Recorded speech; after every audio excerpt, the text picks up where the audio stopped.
कपड़े धोने वाली बहू। शादी के पहले से ही विभा को कपड़े धोने का बड़ा शौक था। कभी नल के नीचे तो कभी तालाब के पास। अरे मेरी नीली वाली लुंगी नहीं दिख रही है। विभा की अम्मा, कहाँ रखी है लुंगी? अरे वो तो विभा ने परसों ही धोकर रखी थी आपकी अलमारी में, देखो वहीं होगी। वो ना मैंने आज धो दी, मुझे लगा कि गंदी हो गई होगी। अरे कैसे गंदी हो गई थी? उसे तो मैंने पहना भी नहीं। हे भगवान, इस लड़की के कपड़े धोने की आदत से परेशान हो गया हूँ मैं।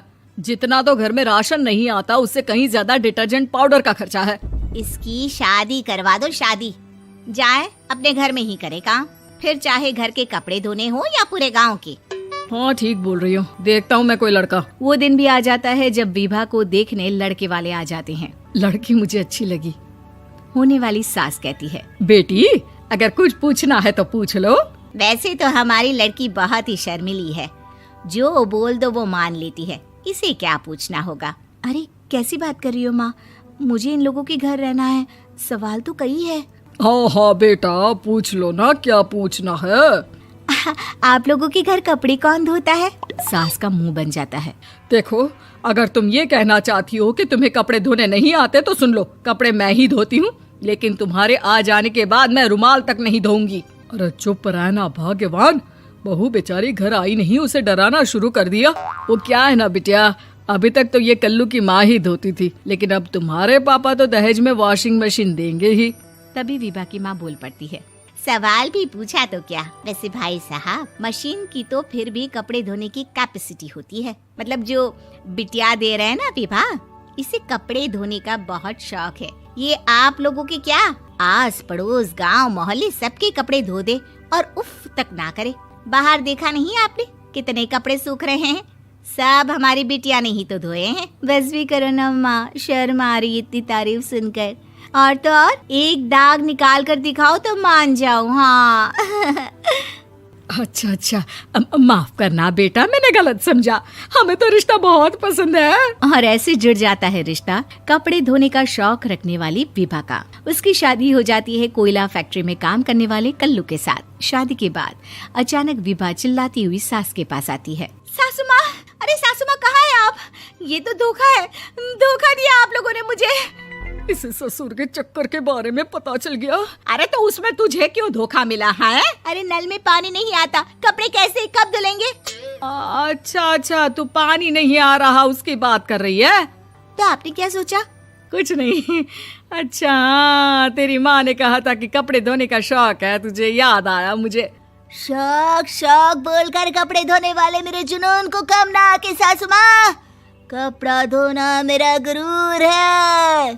तभी पति भी वहाँ आ जाता है। अभी मैंने इसे सनी देओल की फिल्म दिखाई है, उसी के डायलॉग मार रही है माँ। अच्छा सुन, साफ साफ बता रही हूँ, पानी सुबह 4 से 6 और शाम को 10 से 12 आता है, समझी? विभा टाइमिंग सुनकर हैरान हो जाती है। ये क्या भूतों का मोहल्ला है? सुबह 4 बजे उठकर कौन कपड़े धोता है? 4 बजे टंकी में पानी जाता है, फिर सारा दिन धोना ना, किसने मना किया? अरे कैसी बात कर रही हैं? 200 लीटर की टंकी में कितने कपड़े धो लूंगी मैं? सुबह ही उठ जाऊंगी मैं। अब क्या था, विभा सुबह 4 से लेकर रात के 12 बजे तक कपड़े ही धोती रहती। एक रोज सास पड़ोस से निकलकर कहीं जा रही होती है कि साथ वाली कहती है, हाँ कल्लू की माँ, जरा ये बताओ कि 2 साड़ी है, 2 ब्लाउज और एक पेटीकोट और एक नाड़े वाला लंबा कच्छा। हाँ तो?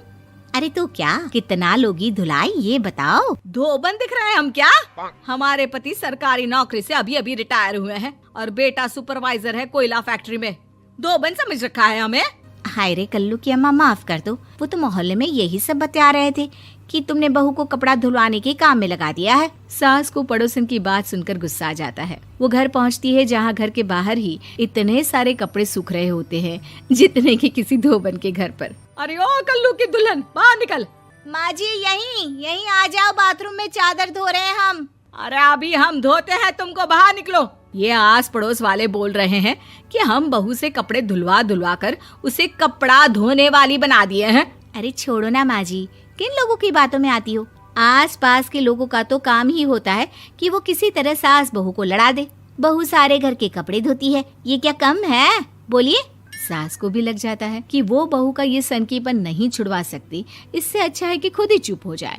एक रोज सास और बहू मंदिर जाते हैं, जहाँ सास की साड़ी वहाँ खड़ी भीख मांगने वाली से मिलती है। माँ जी क्या बात है, आपकी साड़ी उस भिखारन से कितनी मिल रही है ना? हाँ हाँ देखो तो, दोनों की साड़ी मिल रही है। क्या बात है कल्लू की अम्मा, तुम खुद को तो अफसर की बीवी बताती हो और ऐसी सिंपल सी प्लेन साड़ी पहनकर घूमती हो। सिंपल और प्लेन नहीं है ये साड़ी। तो क्या सोने के धागे से फूल बने हैं?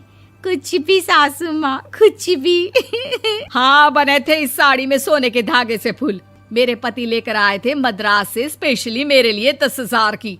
ताहे भाई साहब इस भिखारन के लिए भी सेम टू सेम साड़ी लेकर आए होंगे 10,000 की।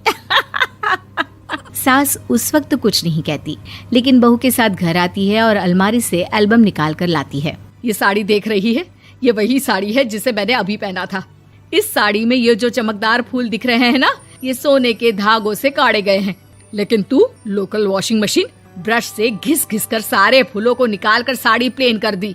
मुझे माफ कर दीजिए सासू माँ। और तो और, जब मैंने तुझे तेरी गलती के लिए कुछ नहीं कहा, लेकिन तूने तो सबके सामने मेरा मजाक ही बना दिया। क्यों? बहू को समझ में आ जाता है कि अब से उसका कपड़े धोना बंद।